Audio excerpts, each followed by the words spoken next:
In the name of God, most merciful, ever merciful, and may God's peace and blessings be upon His holy Prophet Muhammad and the purified members of his household and progeny. Brothers and sisters, Assalamu alaikum wa rahmatullahi wa barakatuh. So this is going to be the second lesson in the series that have to do with the general prophethood. In the previous session we gave a brief introductory overview of the topics that we're going to be covering. So in this session we're going to actually get into the topic and start with the main question in this entire theme of general prophethood, which is, what is the necessity for prophethood, or what is the necessity for revelation? So the outline of the lesson is, first of all, to make an argument for the necessity of prophethood. The argument is going to be made up of three premises. And then the last of the three premises is going to be directly linked to the limits of human reason and human knowledge in general. So the author is going to spend a lot more time on that third premise, and he will conclude the lesson with the general benefits of prophethood. The lesson and the manner in which it is structured, while it is lengthier, it is longer than the majority of the lessons of the book, it's actually quite a simple lesson in the manner in which it's presented. The argument is simple and it's not very convoluted, it's very linear. And in fact, the two first premises, as we're going to see, are generally speaking a repetition of what we have already seen in part one. So we're restating and using what we've already, building on what we've already established in part one. So that said, I thought it was a good opportunity to add a little bit more to what we find in the book in this case, in this session, because the topic is actually a very important one. And it's not that the lesson is lacking. The argument that he makes is a very interesting argument in that it implies a lot of stuff. It includes a lot of stuff without having to say it. That said, there are many other arguments that can be made for establishing the necessity of revelation and prophethood, and we're going to mention a few of them at the end. And so it depends on the level of complexity and sophistication that you're looking for in the argument. Generally speaking, this is a very valid argument, and if you know how to go in depth in it, you can get the majority of what you need from the points that could be made in other arguments from it as well. So the first point, the necessity for prophethood. So the argument that the author is going to be presenting to establish that it is necessary for human beings to have this source of knowledge called revelation or prophethood, based on these three premises, 3 points. And as we said, the two first points we're going to make should be very familiar to you, as we've already established that in the first part of the book. So we're going to spend a little bit more time on the third premise. Premise number one. We've already established that Allah subhanahu wa ta'ala exists and that He has created human beings, and Allah subhanahu wa ta'ala, given His attributes, one of them being wisdom, He is not going to act in any way without purpose. So there has to be purpose from the creation of human beings. So what is the purpose? In the philosophical language, we said it is so that every creature, in this case human beings, reach their perfection, or the end for which they were created. In the case of human beings, the end for which they were created is to go towards God, to go back towards God, to return to God based on voluntary action. Okay, so this is going to be the key, the voluntary action piece. So the creation is not an issue. We know that we exist. We know that there's a God that created us. So now it's a matter of this voluntary action implies things. Implies that, and we're going to explain that more in premise 2 and then 3, implies that you are going to act based on whatever you know and whatever you can, but that action is going to result in one path or another, in one outcome or another. Assalamu alaikum wa rahmatullah. There is a result to your action. The end result could end up in path A or path B, outcome A or outcome B. And there are no different, it's contradictory, mutually exclusive outcomes. So you either end up in one or the not one, which is the other one, the two. Sorry, is this the Muhammad or? Yeah. Oh. Yeah. So the first premise of the argument is that we have been created and there is a purpose to our creation. And the purpose is that we reach the end for which we were created, which is going back to Allah subhanahu wa ta'ala through acts that are voluntary, based on free will. So free will is going to be the main ingredient. This is, between two brackets, this voluntary action going back towards Allah subhanahu wa ta'ala, going back to the origin. In a religious language, we would call that worship. Okay, so any action, if it's aligned with that general purpose, is going to be viewed as an act of worship. Okay, so this is a side note.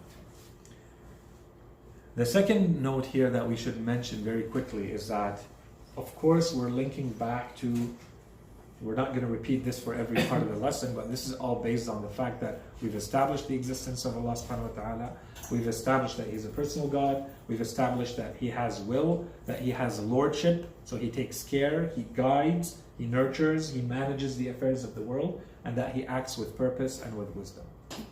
Okay, so all of that is going to be implied, included in everything we're saying. So that's premise one. Premise two. For me to be able to act based on free will, I need some ingredients. One of them is actually having the power/will to act. That's one. We don't spend any more time on that. We spent enough time on that. I have to be in an environment, in a context, in circumstances that actually allow me to act. So that should also go without saying. So we don't spend a lot more time on that. The third ingredient that I really need, and there might be others, but we're going to the core. The other ingredient that I need is knowledge. If the purpose of my action is that while it's based on freedom of choice, it's to go back to Allah subhanahu wa ta'ala to act in a way that is aligned with that purpose, I need to have knowledge about that purpose. I need to have knowledge about what is that action that is required of me, and what's the action that is not required, and what action is prohibited, and what are the ramifications of each, and so on and so forth. So I need knowledge. So this is the main ingredient. Premise 3. Human beings do have a source of knowledge, let's just call it human knowledge. The two main ingredients, and there can be others depending on how you split it, the two main ingredients of human knowledge are sense perception and reason. So that part should go without saying. Sense perception? Perception, as in the input of data that is perceived in the world through your 5 senses. Okay? So that's one way to know things, and the other one is to do something with that knowledge through your reason. Okay? So together, let's put that together under the general heading of human knowledge. This is human knowledge. So premise 1, we're created with a purpose, and the purpose is to go back to Allah subhanahu wa ta'ala through voluntary action. Premise 2, in order to act based on freedom of choice, based on free will, I need to know. I need to have knowledge. Premise 3, human knowledge is limited. Human knowledge has limitations. There is something called human knowledge, but it has limitations. Are we saying that we now put aside sense perception and human reason? Not at all. So this could be a fallacy here, or a mistake that someone may make. We're not going to jump from here to say, therefore, human reason is to be put aside. We rely entirely on revelation. We can't. Even while looking into revelation, in parallel to that, we have to rely on reason. So reason is always going to be a constant. The question is it a necessary and sufficient condition? Is it both? It's necessary for sure. In any case, there's a necessity to rely on human reason. But is it sufficient? Can we only rely on it, or do we need to rely on something else? And our claim is, we absolutely have to rely on something else. So here the author says, a couple of remarks we'll make, but here the author says, I'm not going to spend too much time on premise 1, because it should be clear, and I'm not going to spend too much time on premise 2, it should be clear. We're going to spend our energy on premise 3, which is about this idea of the limitation of human reason. And what do we mean by it? And then where does revelation play a role if we agree that there is human reason and that it is valid and that it is necessary? So here I wrote two things. The first point is, we don't have time and this is not the place for this, but this is what opens the door to that entire debate that we find in multiple fields, and it is a very popular and very important one today, which is, what are the limits of human reason? What are the limits of science? What are the limits of religious discourse? And so you find some aspects of this in the philosophy of science. You find some aspects of this in the philosophy of religion. This is in general. You find some aspects of this in the place of science and what are we supposed to do with the advancement of technology and all of that, let's say in bioethics. So one field is giving you the tools to explore the world, is describing the world to you, it's describing how it functions, but it's not really telling you what you're supposed to do and what you're not supposed to do. And this is where morality has to play a role. And so this brings it back to that entire field, which we're not going into right now, but this is where the door opens. So once we've established that there is a God, and that these are his attributes, and that there is human beings created with a purpose, now we have to see, is there a need for something beyond what the humans have already been given, or not? Given internally, so we mean reason, or not? And if so, then what are the limitations? So a lot of this needs to be explored in those other fields, and we're not going to touch on that, but I think it's an interesting point to make. The bridge opens up here. That's one point. And the second one, I think, is very important to make too, but I'm not going to spend more time on it. I think all of you are very well aware of this, but it's a good place to mention it. I don't think there's a need in our religion to emphasize the role of reason. Our religion is not only about making sure that revelation and religion are aligned with. Our claim is not only that our religion claims that they're compatible, that's one level. So compatibility of human reason with revelation or with religion, that's one level. But the second level is to take it one step beyond, which is what we claim as Muslims and as Shia. We say it's not only compatible, it's actually a necessity. There's an obligation upon us as believers to rely on reason. So it's never a question of revelation or reason, science or revelation, science or religion. That's never the question. In our case, what our claim is that it's always and. We look at both. And if there's a contradiction, it means there's a mistake somewhere. That's our claim. So we have to go back and find where the mistake was, because we believe that they're fully aligned and they go together, and each has their field, and each has their sphere of activity and sphere of exploration and investigation and research. Okay, so these were the two main points. So now we concentrate on the third premise, the limits of human reason. If we go back to what we said in the previous session, we said the point of general prophethood is to take us from the origin to the destination. In other words, we come from somewhere and we're going somewhere. So the question is, based on those two, what am I supposed to be doing? What's the path? What's the way? So it's very practical. So if you go back to the works of theology, kalam, beliefs, you see that they concentrate here a lot on this notion of law. So this is the law with a big L. Generally, we're talking about law as in a system of conduct, a system to live your life, a lifestyle, a worldview. This is not necessarily only the issues or the questions or the items that you would find, let's say, in Islamic law and Sharia law.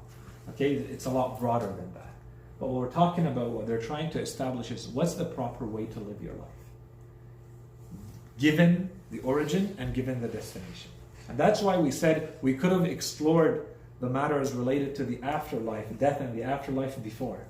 Because if you establish both, then that forces you in a certain path too. Okay? But let's put that aside.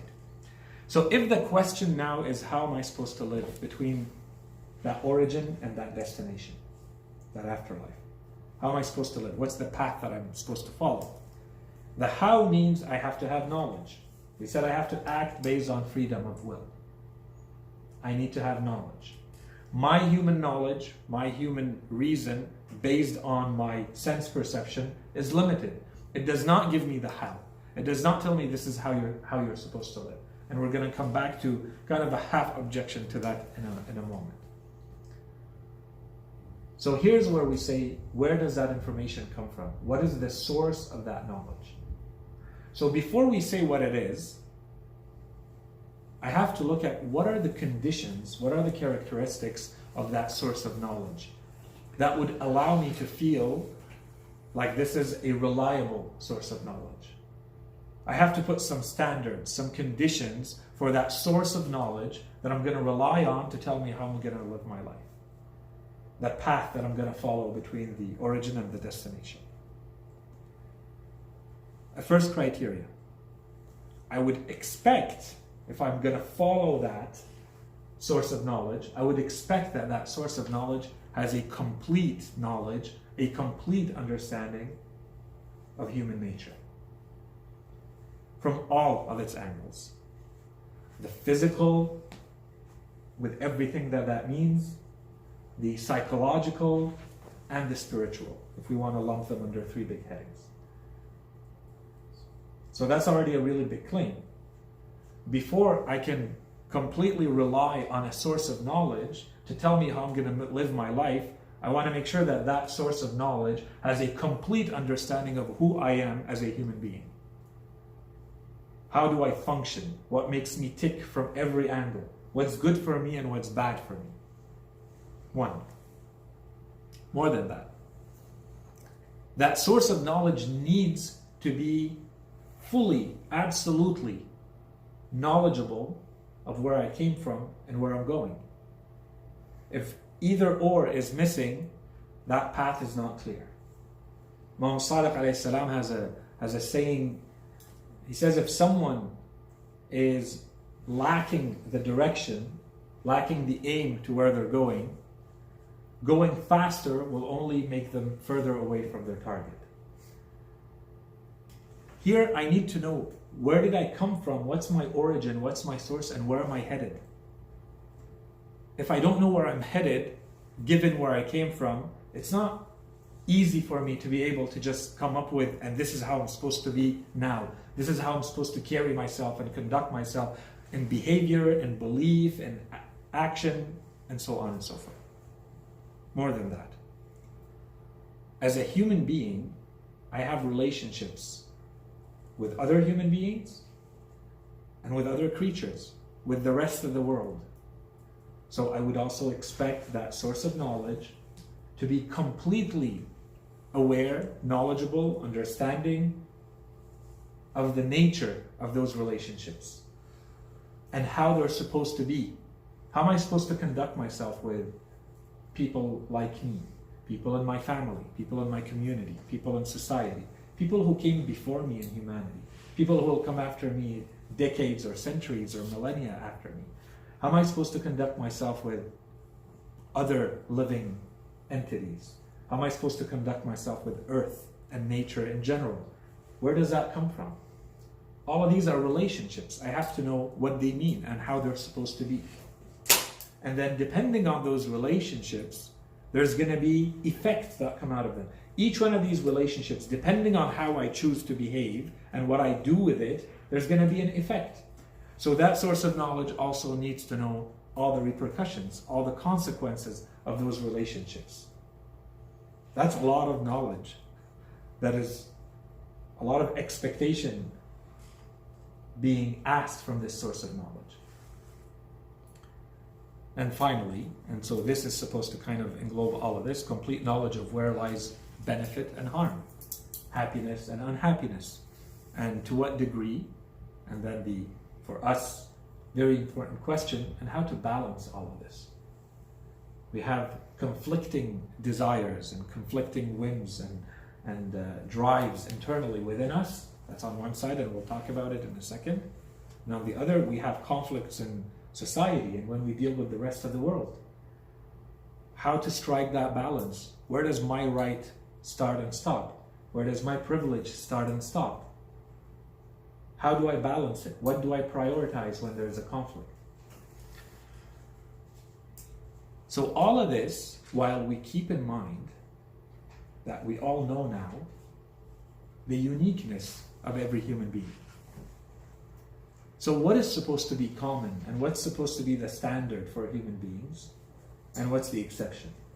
What's supposed to be common to a collectivity of human beings, so a society or a community, and then they change. So there's culture and there's societal trends and they change from time to time. So the reason we say this is if we want to come up with a way that you're supposed to live, so is this a claim that this is universal? So if it's universal, then you have to keep that in mind too. Human beings are very different. So you have to come up with a way that meets all of those requirements, all of those standards, while keeping in mind that human beings are unique and different, but there's a common core. And the same thing applies, this is at the level of an individual human being, and the same thing can be said about societies or communities. So they change. If you look at a community that lived 1,000 years ago, or that will live 5,000 years from now, can I come up with something that is supposed to apply to both? Can I actually establish a system that is universal, that will apply to both? Does that make sense? Is that possible?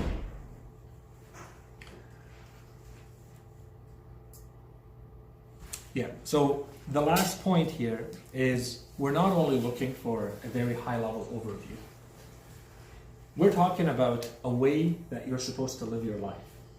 So that system needs to go into the details. So this is a detailed system that goes into your lifestyle, the way you think, the way you carry yourself.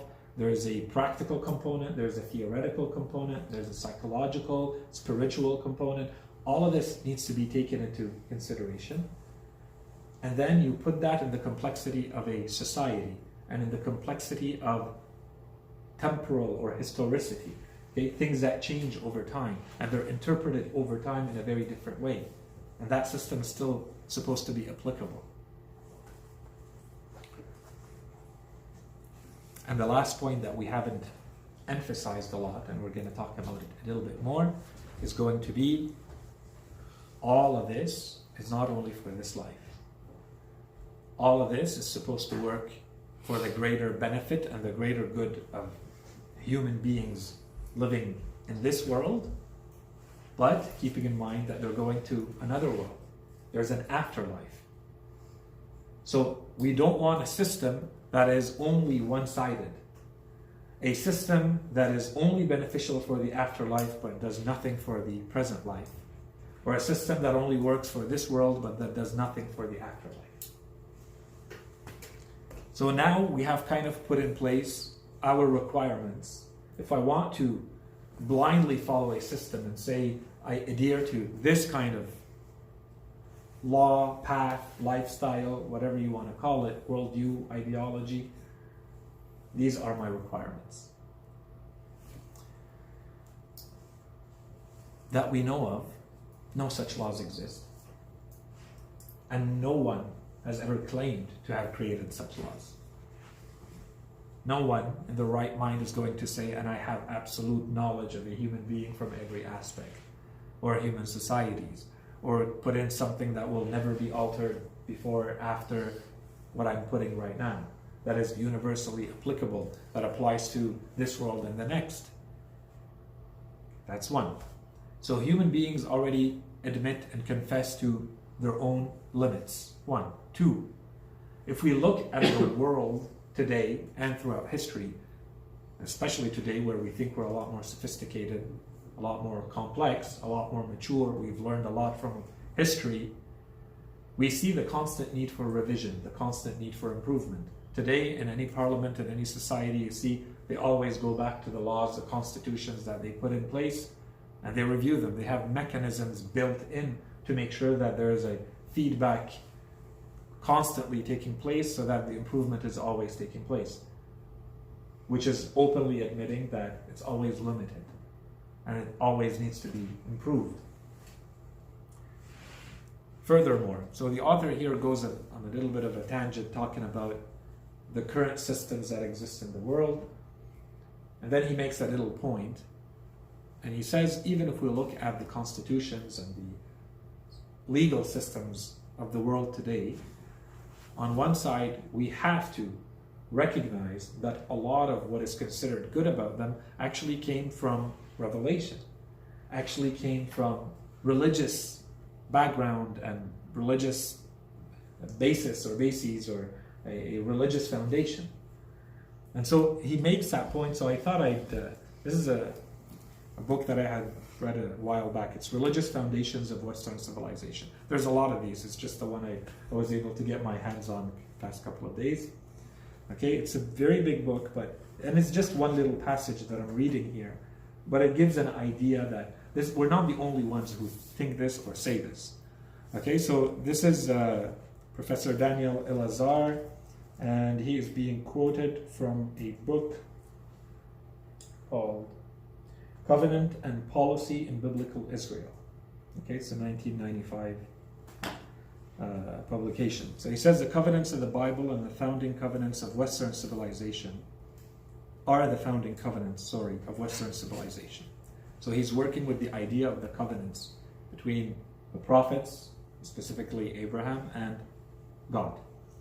Perforce, they have to do with God. They have their beginnings in the need to establish clear and binding relationships between God and humans, and among humans, relationships that must be understood to be political, far more than theological in character, designed to establish lines of authority, distributions of power, bodies politic, and systems of law.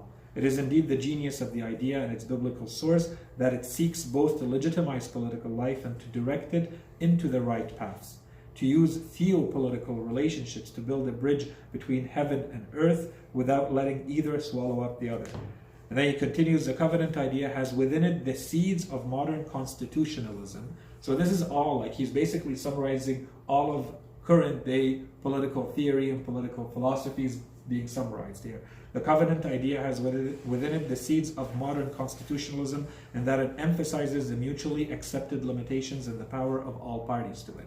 So today, if you study political theory, what do they tell you? You live in a society in which you are openly agreeing to let go of some of your rights as an individual so that you can live in a society with other individuals. Otherwise, if everybody wants their full rights, then there's going to be an overlap and there's going to be conflict, right? So the only way to make all of this work is that there's an implicit recognition that by living in a society, by living in a group of other people, he says all of this, the foundations of this, and now people grow up in it, so it's subconsciously part of your culture and your thinking and your wiring when you're growing up, so you don't even think about it. So this is the idea. I'm not going to keep going, but that's generally what he's talking about. So the idea of how powers are balanced and. So he's linking it to systems of rights and political theory, constitutions, governments, democracy, and so on and so forth. This is just one example of many, many others. So the author does make this, he alludes to the idea that even when we look at the sophisticated, complex, legal, political systems of the world today, we can trace back a lot of what we consider to be very good and valuable in them from revelation, from a system of revelation, from prophethood. And the other point is that even in the best of these systems, none of them is really looking at the afterlife. They're always concentrating all of their efforts on managing the affairs of this world and making this society work. That's if we assume that this is all done with the best of intentions to really create very just, equitable societies for everybody, every citizen living in them, and so on and so forth. And here's the other important point, is that even if we had a group of people who wanted to build a system that they claim to be good for all of the dimensions of the human being and for after this life, so after death, then there's simply no access to it.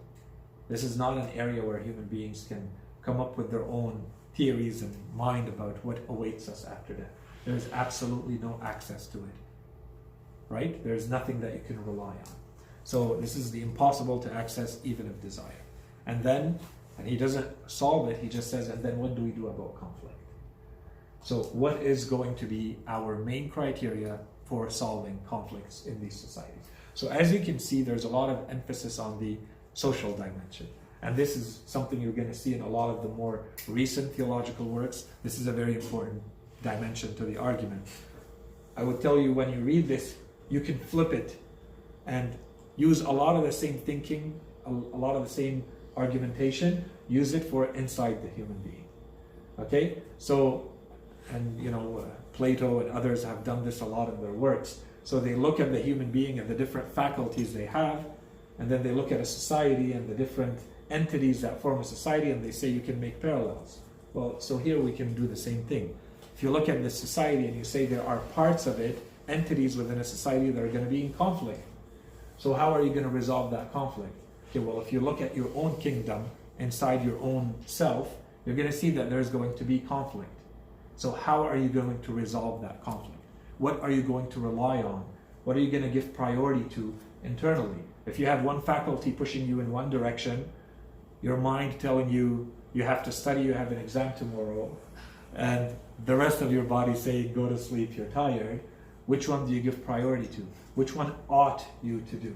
Which is the right one to do? Or is there a right one to do? Okay, so studying history.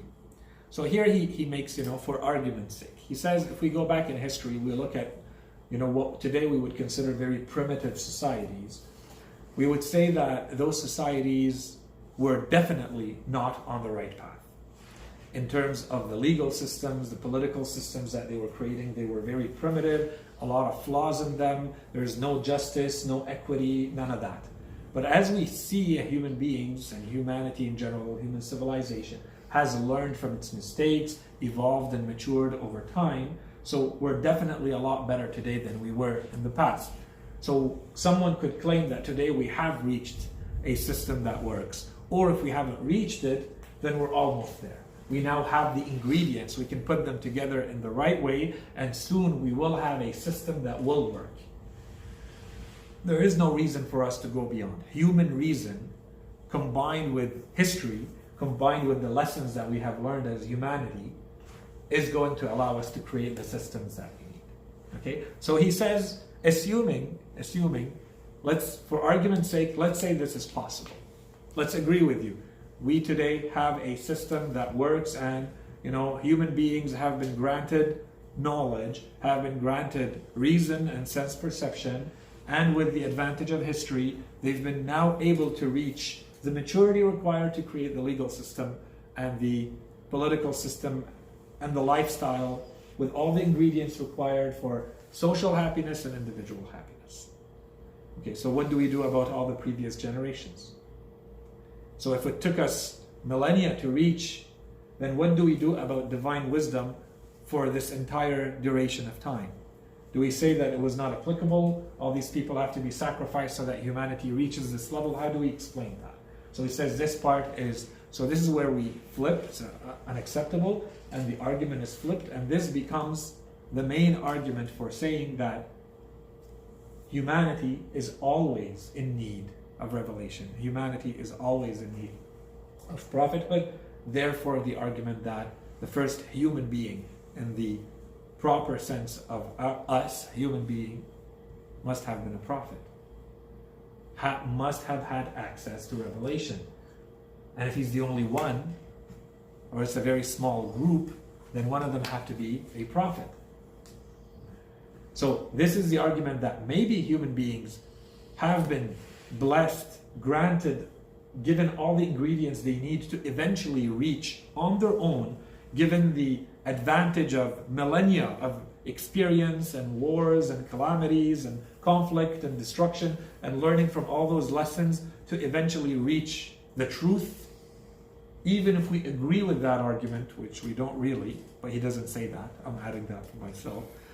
If we are to agree with that, then it's still not going to answer, but what do we do, and how is this fair, and how is it compatible with the divine wisdom that we have already explained, which means that every entity, every creature needs to be working with its, on a voluntary basis, based on its own free will, given the right ingredients towards its perfection, towards its end.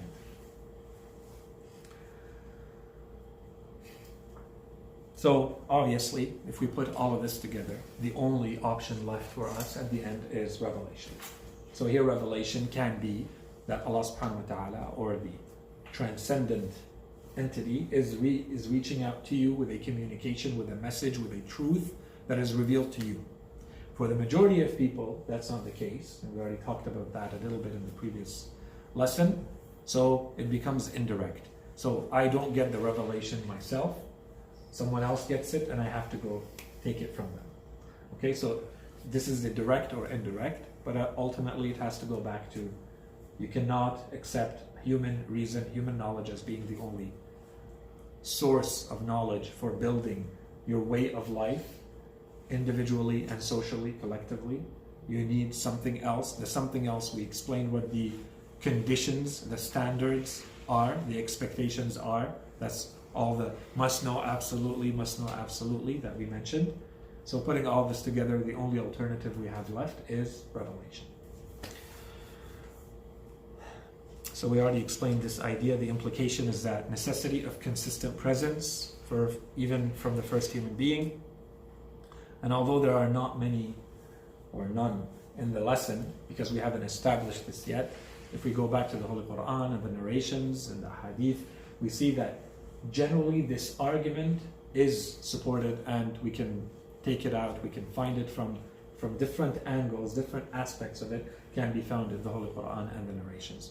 So there is an insistence on the fact that Allah subhanahu wa ta'ala does not leave creation without any guidance, that there is an order to everything, for instance, or that our knowledge is limited, that we have to supplement our knowledge with what comes to us from Allah subhanahu wa ta'ala. And this we find in the narrations of Imam Sadiq alayhi salam. There's a lot of references to this. Okay, then the lesson goes into the benefits of prophethood. The first benefit, and here's where it can get a little bit tricky, because the author put these as benefits. So what are the benefits to humanity of having prophethood? These could also be flipped and made into arguments for revelation and prophethood, but let's go with how it's presented. So the first one that is mentioned is that the prophets serve as the function of reminding. So this is something that we talked multiple times, but it was always a quick reference to the notion of dhikr and the importance of dhikr, or remembrance, and that this is not a matter of saying a word with your mouth. It's remembrance, being aware, being conscious internally of a presence, the presence of Allah subhanahu wa ta'ala, and or you flip it. So this is if you want to look outward, or you look inward. You're aware of your own nature. You're aware of your own fitrah. So the fitrah is supposed to be clean, and if it's not, then their role is supposed to remind you of what your nature is, what it leans towards, what it aspires to. This is one of the roles, one of the main roles of prophethood and of revelation. So this is something that cannot be performed by anything else. So this is where you start seeing the exclusive domain of religion, or the exclusive domain of revelation, to explain to you, and who else but your Creator can explain to you what your nature is? Who else can tell you what your fitrah is? If there's all these distractions and all these accumulations of worldly things that are happening to you the way you're raised and the environment you live in and your own complexes and your own experiences in life, how are you supposed to know inside in there somewhere where is your true nature? The nature that Allah subhanahu wa ta'ala placed in you, that the Quran refers to as fitrah. Where is that? How do you distinguish that from everything else? And so this is the link with the true nature. So they serve the role of reminders. And this is where you see human beings in general, left alone, they can discover a lot of things. They have different means. So in the beginning of the lesson we said human knowledge, we're going to put two good big categories to it, which is sense perception and reason. Well, this is another one. Nature. Your fitrah is another source of your human knowledge. The problem is, can you rely on it and say, this is coming from my true nature and this is a perversion or a distraction or a mistake? I'm considering this is a confusion. I think this is my true nature, but it isn't. I need something that I can rely on that tells me this is your true nature and this isn't. And we'll mention here a hadith from Imam Ali alayhi salam that we've already mentioned, but I go back to it so that we see the different angles of it. From the first sermon where the Imam talks about, that first sermon, I think everybody should learn it by heart, by the way. People should go back and read it and reread it. You have basically a microcosm of our history, of cosmological history, of the reason of creation, the details about the angels, about the prophets, about the Holy Prophet, about our religion, the state of the Arabs and when the Holy Prophet was sent to them. And it's just a beautiful, beautiful sermon. And there's so much, it's so rich that everybody should just keep going back to it and reading it, I think, all the time. So there's a lot of references to this in Nahj al-Balagha, but I'm emphasizing sermon 1, so hopefully people get poked in that, nudged in the right direction. Anyways, so there's this little passage, it's maybe 2-3 paragraphs. So I didn't put the whole passage, just the parts where the Imam is specifically talking about the reason for sending prophets. He says from his progeny, so he talked about the creation of Adam alayhi salam and what he went through. And that's why I say it's the history of humankind, and in fact the history of the cosmos, all the way to humankind, and then from humankind to Adam alayhi salam, and then humanity. Then from his progeny, Allah chose prophets and took their pledge for his revelation. So he took a pledge from the prophets so that they reveal the message like he's telling them to reveal it, and for carrying his message as their trust. Then fast forward a little bit. Then Allah subhanahu wa ta'ala sent among them his messengers and chains of his prophets to get them, so them is human beings, to get them to fulfill the pledges of his fitrah. And I intentionally put fitrah here because it's translated in different ways. So this is the first role that the prophets are supposed to be doing. This is their function. So to get them to fulfill the pledges of his fitrah. There is something owed here. There is a pledge, there is a commitment that your fitrah has. The prophets are here, revelation is here to force you to fulfill that pledge. To fulfill the pledges of his fitrah in them. To recall to them his bounties. We forget the bounties. We need to be reminded of them. To argue with them by preaching. To unearth, and this is a very important one, to unearth their buried intellects. Dafa'in al-uqul. Okay? It's like human beings take their reason, they take their intellect, and they bury it. And they need revelation to come and take it out, unearth it for them. Okay? To unearth their buried intellects and show them the signs of divine omnipotence. The signs are right in front of us, but we need the revelation to remind us that these are signs of the infinite power of Allah subhanahu wa ta'ala. The firmament which is raised over them, the cradle which is placed beneath them, means of sustenance that maintain them alive, and fixed timelines that make them die, and ailments that turn them sick or erode them, or turn them old and erode them, and incidents that successively befall them. So this is all from the first sermon of Nahj al-Balagha.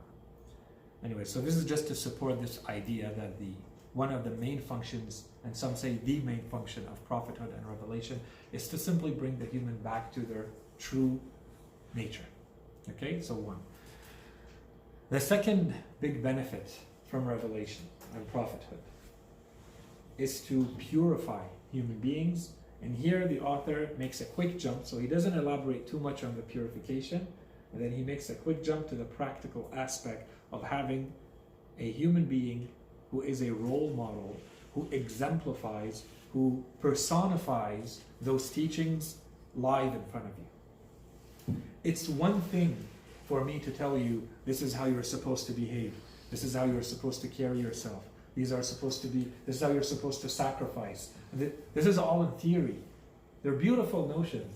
Everybody knows them. Or everybody can reach them. Everybody can agree to them. But are you actually going to do it? When there's that internal conflict, are you actually going to do it? So one reason why we do it is that we actually have role models that show us that it can be done. And they do it. And this is a lot of people can use this, and it's true, it can be used. On one side, I can say, I'm going to teach you how to pray in theory. So now you know it in theory, I explained it to you. Now I'm going to perform the actions. So now I'm supplementing, I'm complementing the education process, right? It's for pedagogical reasons. We're going to learn it together by action now. Okay, so this is a complement.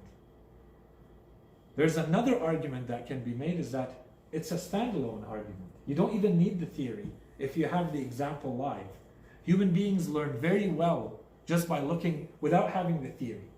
I don't need to know anything about you.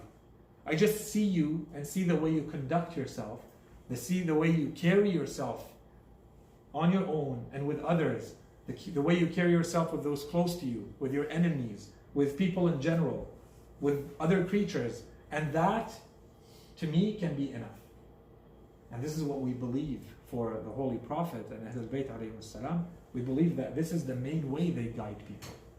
Before guiding them with the words and the sermons and the preaching, which is extremely important, the main methodology that is used is practice, is their own behavior. He doesn't need to tell people, this is the truth, or this is how you're supposed to be, or do this and don't do that. He does it and they see that this is beautiful. This is what it's supposed to be. Of course it is. This is bringing me back to my true nature. So this becomes a standalone argument and not necessarily a complement to the theoretical argument. Okay? And then a quick point here is, a lot of people are always asking about, the raising children and the best way to teach children, and how do you make them read Quran, and I want my children to pray Salat al-Layl, and so on and so forth. Well, you who is asking, me who I'm asking, I want my children to read Quran, how often do they see me read Quran?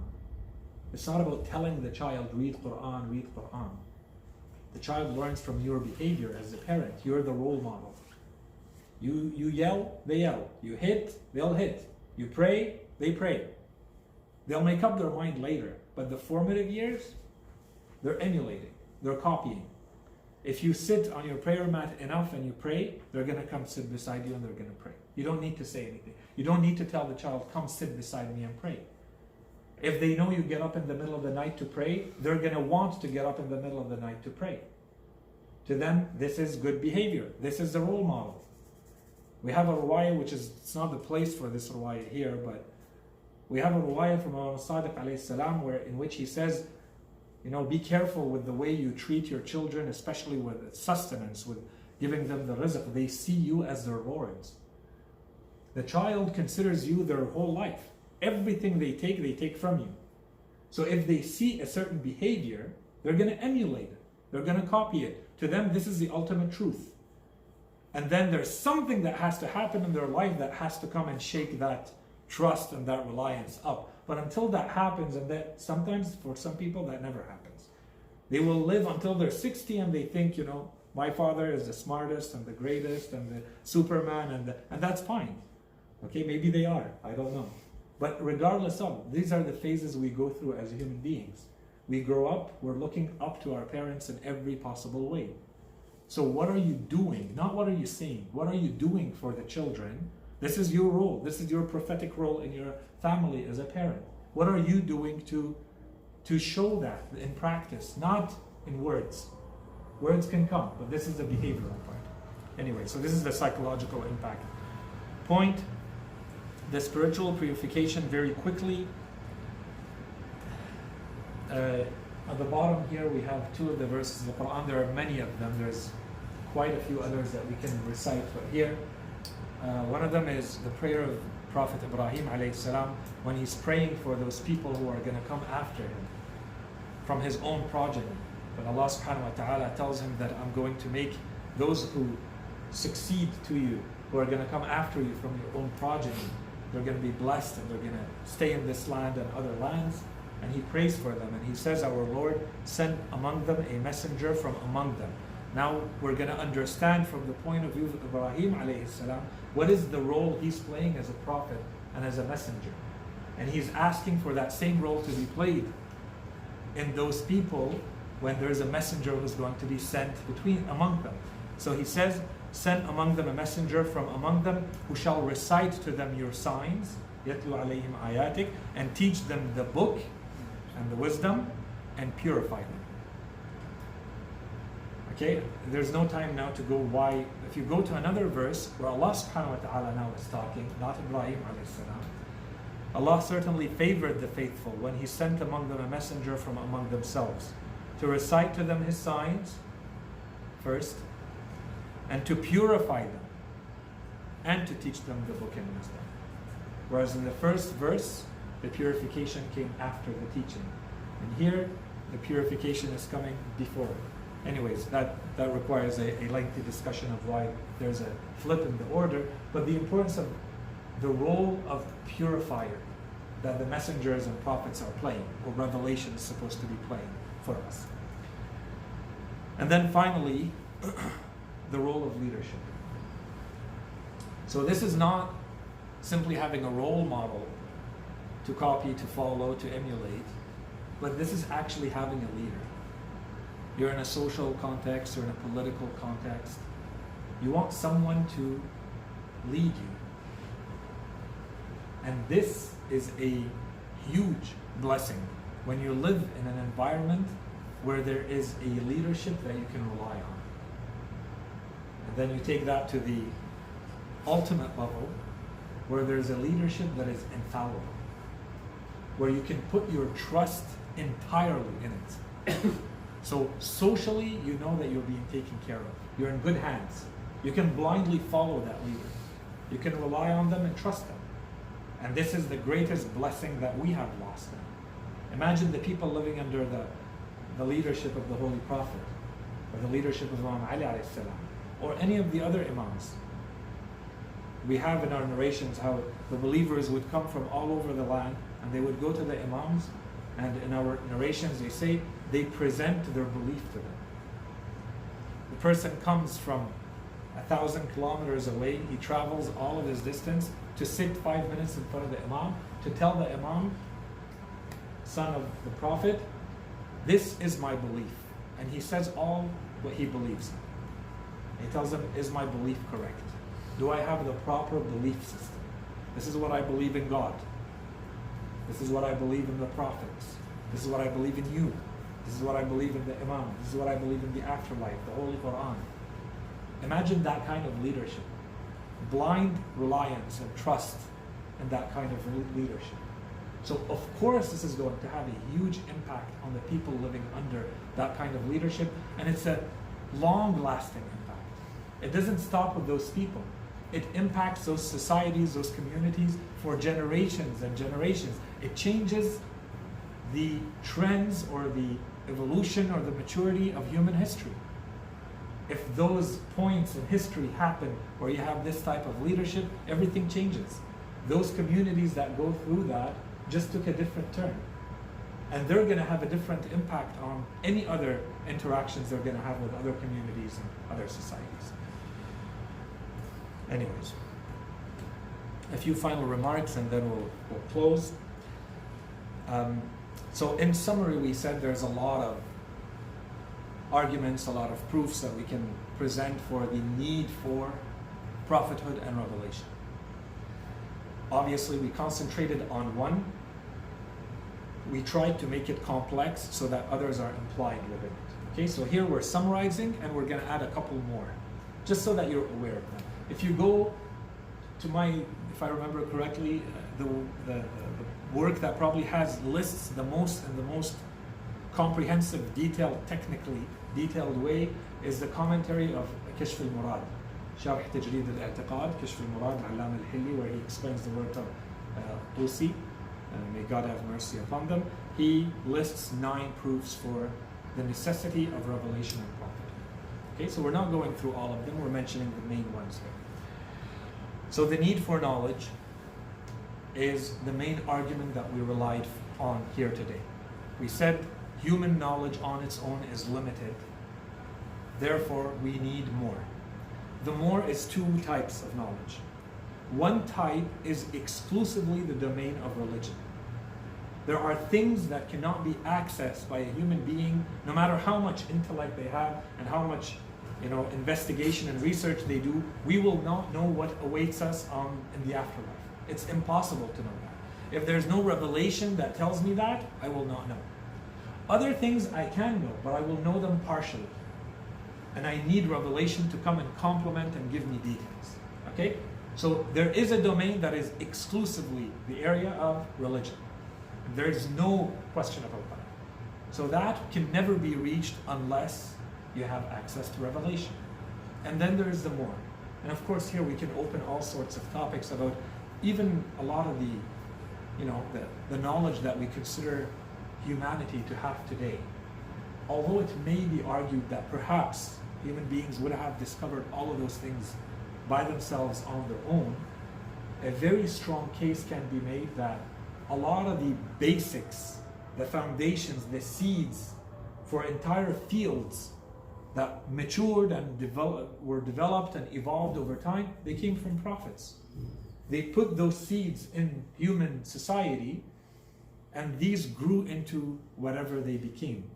So entire fields related to the military arts and entire fields related to the arts in general and to governing, political governance. And we have many, many instances where prophets were involved and people learned from them. And these became the tried and tested and true systems that humanity relies on afterwards.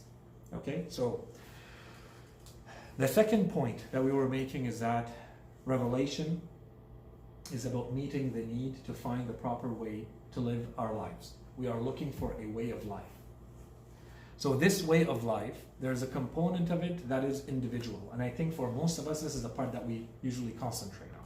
But there's also the collective. And it would be a mistake to concentrate on one or the other only. We have to look at both. So if I want to come up with a system, if I'm debating with someone about a system, the system that is even worthy of being looked at, being considered, must take both into consideration, individual and collective. Human beings are social beings. If you read other works of theology, they insist on this point and they make the case. I think this goes without saying, so we didn't spend time on it. Human beings are social creatures. When you are a social creature, you have to live in a social system. If you live in a social system, you need laws, you need an order, you need organization. This needs to come from somewhere. So this is simply a different way to present the argument because it wasn't presented that way. Then we spent a little bit of time, so this is again summarizing it in a different way. The conditions we're looking for in the lawmaker, the conditions we're looking for in the source of knowledge are what? First of all, complete, absolute knowledge of the human being and everything related to that human being, internally and outside, all the interactions. Point 1. Point 2. That lawmaker, now this is obviously an indirect jab at all other lawmakers.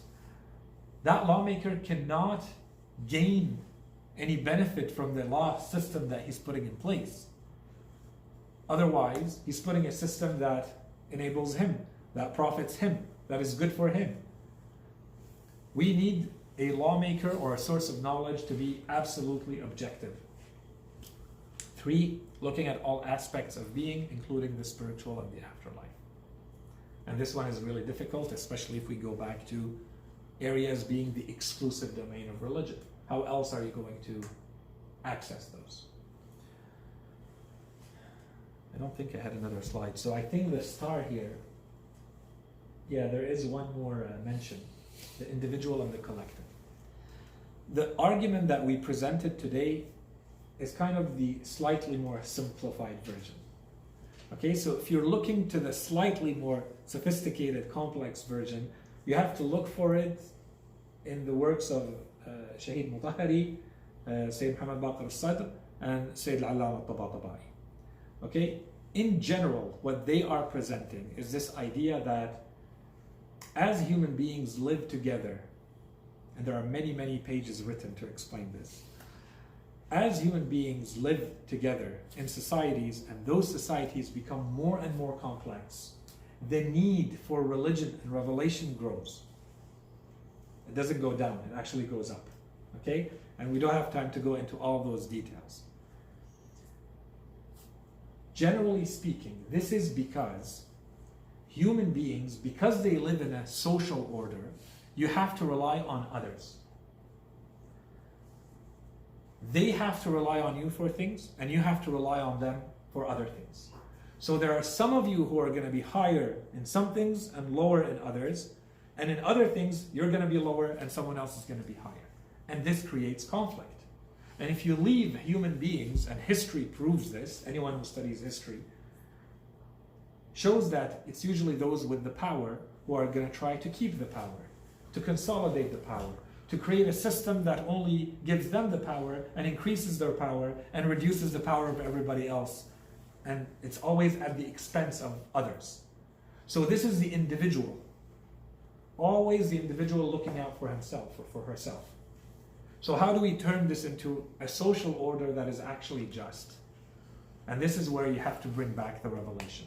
This is where you have to bring back something that balances things, and in a way where people voluntarily want to do it. It's not because there's a police officer that I do this. It's because I believe in heaven and hell. It's from the inside. I'm internally motivated to do certain things and not do other things. Okay? All of this, I think, so this is something I'm encouraging you to do, an invitation to do. I think all of this can be taken out from a verse of the Holy Quran in Surah Al-Zukhruf. It says, is it they who dispense the mercy of your Lord? It is we who have dispensed among them their livelihood in the present life, and raised some of them above others in ranks, so that they may take others into service. And your Lord's mercy is better than what they amass.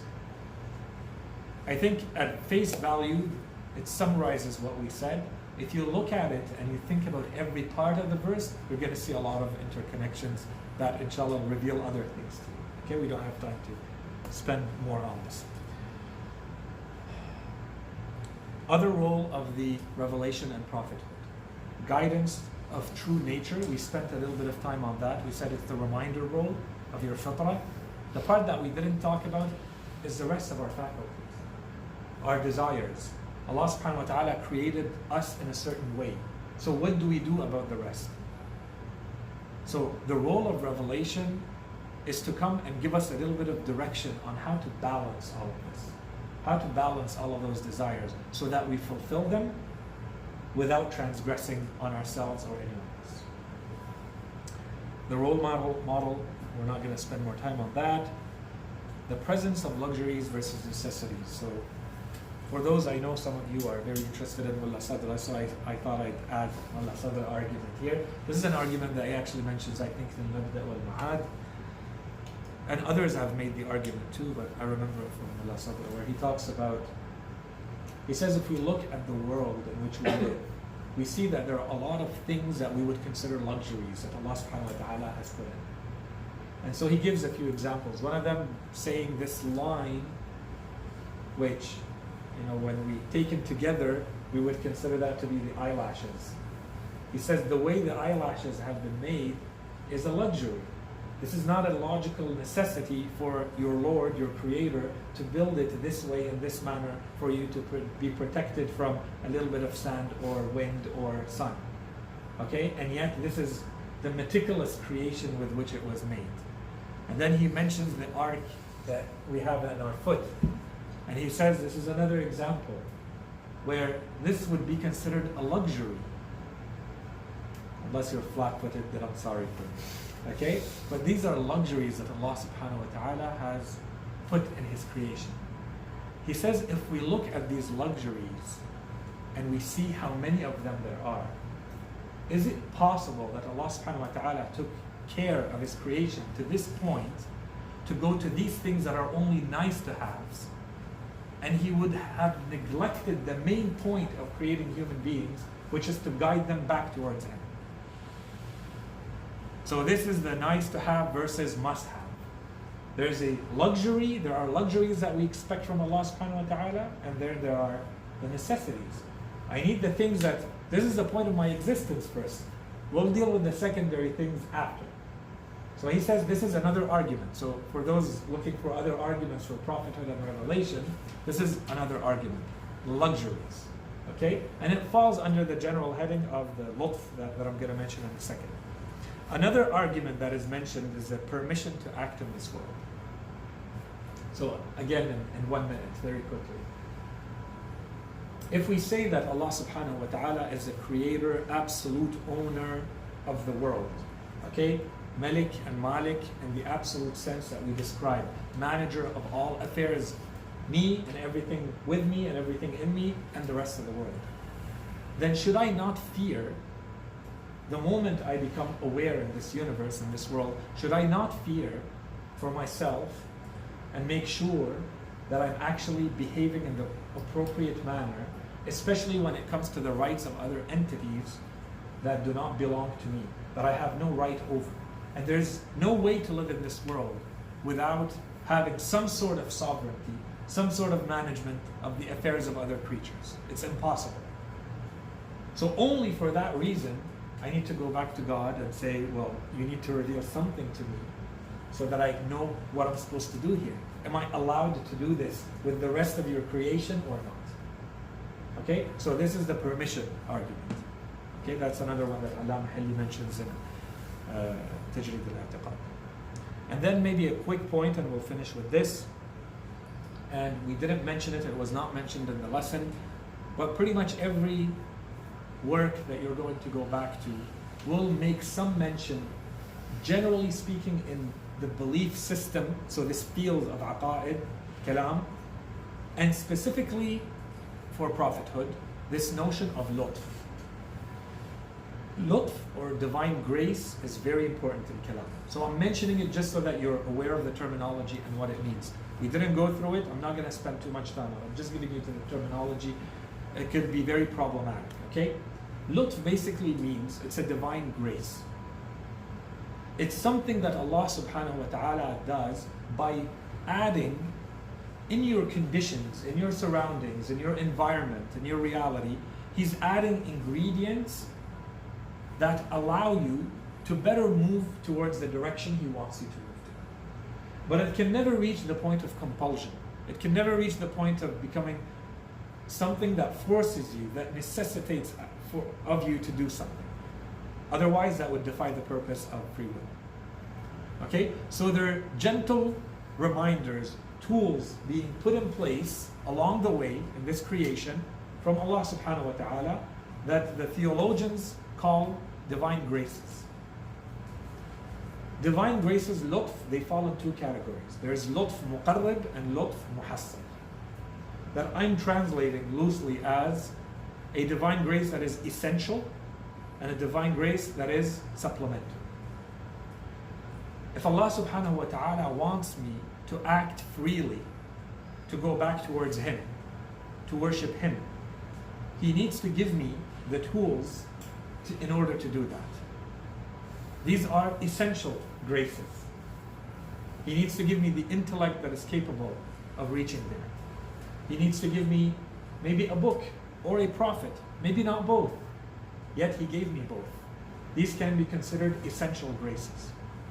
And He also supplemented them with other graces.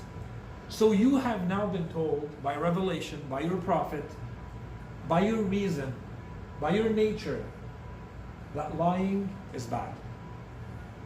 That should be enough for you not to do it. Stealing is bad. That should be enough for you not to do it. Yet Allah subhanahu wa ta'ala is going to come and by His grace add another layer to motivate you, to encourage you, and He's going to say, and if you do it, there's going to be a punishment. There's going to be a punishment in this world. There's going to be a punishment in the next world. Oh no, now I have one more incentive one more driver, one more encouraging factor to do and not to do. So this is an additional grace. This did not need to be put in here. I did not need the punishment, or the thing in itself should have been enough. I know right and wrong. I should do. Allah subhanahu wa ta'ala adds. So these are considered supplementary. This is a lutf al-muqarrab, not muhassan. The reason I mention this is there's a discrepancy, there's a disagreement. In what sense do we consider prophethood a lutf? And which lutf it is? Okay, but once you have the terminology, then the rest is detailed. Okay, so now that you have it. And yeah, the last thing I would end with, and maybe an argument too, if you're in a debate, or even if we are to say that human beings, based on their own reason, can reach truth, or that it's not absolutely necessary, we are still in a situation where something was revealed, and we are in a situation where there is prophethood. So at least we can consider prophethood as a useful thing, as a beneficial thing, even if we don't necessarily want to consider it a necessary thing. Okay, so that's an additional argument to add to your arsenal if ever in that situation, and for yourselves. It's at least, it should be clear and easy to show that it's at least useful. And then what we're claiming is this is in the worst case scenario where you can't establish that it's necessary. At least it's useful, so it's a positive thing. We'll stop here. وصلى الله على سيدنا محمد وعلى آله الطيبين الطاهرين. اللهم صل على محمد وآل محمد. Thank you, Sayyid. So we have one question. So we're going to start with the sisters if they want to ask something about the lecture. Yeah, it's better to be about the topic today.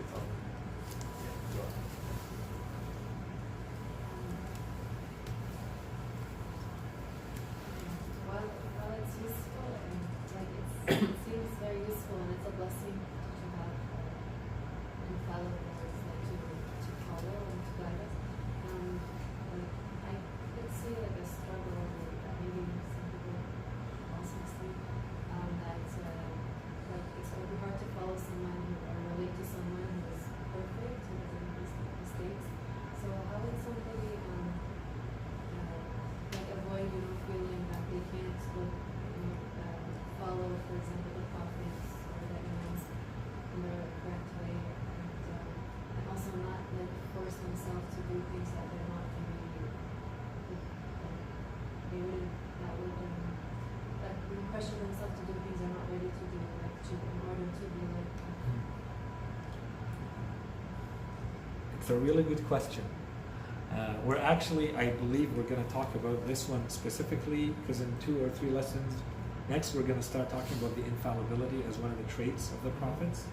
We have to talk about, now that we agree that there is prophethood and revelation, how do we know that someone is a prophet?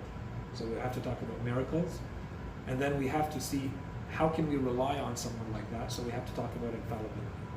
And for each one of these lessons, so including next lesson is we have to answer objections to everything we say. Okay, so the lesson is only built on that. There's objections to the things we said, and I'm going to add more than what's in the book because there's a lot more that we can add. And then we go into those topics. And this is one of the typical objections that are said about infallibility. And at a practical level and in theory, how can we follow people who are infallible? Yeah, but I think it's a really important question. It's practical, and maybe just a couple of things. The first one is the whole point of Allah subhanahu wa ta'ala sending human beings, and the Quran insists on this, and it was something that I thought maybe I talked about or not today, but there was too much to cover, so I'm going quickly over it. When we talked about role models, is this idea that the insistence of previous nations on wanting non-human beings to come preach to them. So they say, had Allah subhanahu wa ta'ala wanted, He would have sent angels to us. Why did He send these people who are just like us? Which shows, of course, there's a problem with envy, there's a problem with all sorts of things. They cannot accept the fact that this is a person just like them, and yet they are that good, and preaching to them, and having reached a rank where they're communicating with Allah subhanahu wa ta'ala. Okay, so in any case, the point is to have access to these people that we consider human beings just like us. And that's why the Holy Quran even mentions وَيَمْشُونَ فِي الْأَسْوَاقِ, people who eat food and who walk amongst you in the markets.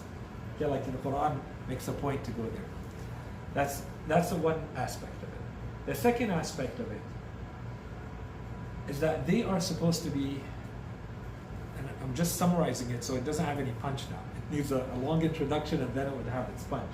But the point is that we aspire to be like them, not that we become like them. It's impossible.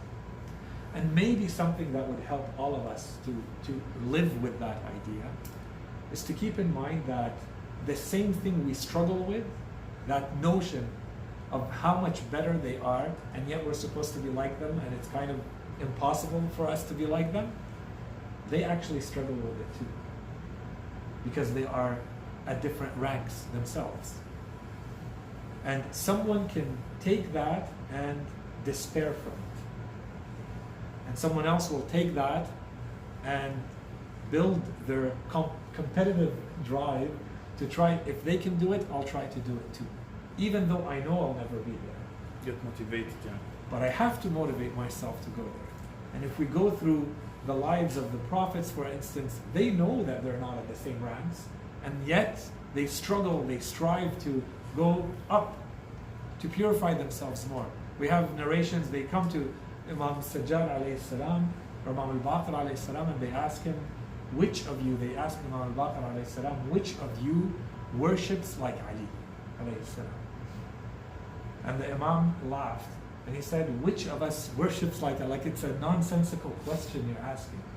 He says, yes, my father, Imam Sajjad alayhi salam, his worship had a semblance of the worship of Allah. And then we have another narrations where they ask Imam Sajjad alayhi salam, and he says, well, they tell him, what is your worship compared to the worship of Imam Ali alayhi salam?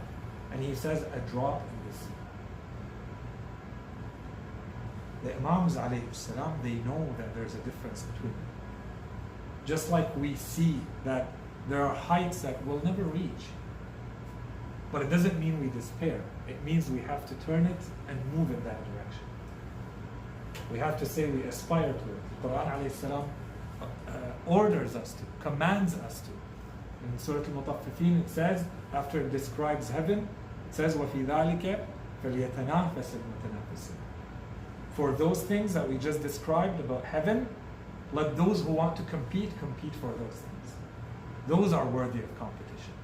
Okay, so we have to learn how to turn that not into despair. Just that aspiration is rewarded by Allah. Not the act itself. Aspiring to be like it. And we're ordered to. This is the other part. So imagine Imam Ali alayhi salam, who says, I was a slave to the Holy Prophet. I was one of the slaves, or one of the servants of the Holy Prophet. Yet the Quran explicitly tells us, لَقَدْ كَانَ لَكُمْ فِي رَسُولِ اللَّهِ أُسْوَةٌ حَسَنَةٌ. There was a good or sublime example for you in the Messenger of Allah. If it's impossible, Allah subhanahu wa ta'ala knows who the Prophet is. No one else knows except Allah. And He says He is an example for you. You have to follow in His footsteps. This is what you're supposed to do. So which means we have to turn it around. It's impossible for us to be like them. But even amongst them, they're not at the same level. And they're all competing for that too. They're all aspiring towards that. And then there's a whole other dimension that it's not time to talk about, which is, the point is to concentrate on Allah subhanahu wa ta'ala. And that road is infinite. It doesn't have an end. The proximity never ceases. And that's how we have to understand what Imam Ali alayhi salam, or Dua Umayl, or any other ad'iyah, it gives the impression like he's asking for forgiveness for sins. It's not sins. The problem is the road is infinite. The road that doesn't have an end. So if it's infinite, then of course I'm always going to be short. I'm never going to be where I'm supposed to be. The road is short. The path to Allah subhanahu wa ta'ala is infinite. And this is what he's complaining about. Anyway, so this is more mystical, and we can talk inshallah about that another time. Any other questions related to the lecture? We're good? Inshallah we'll continue next time. Sallallahu alaihi wa sallam.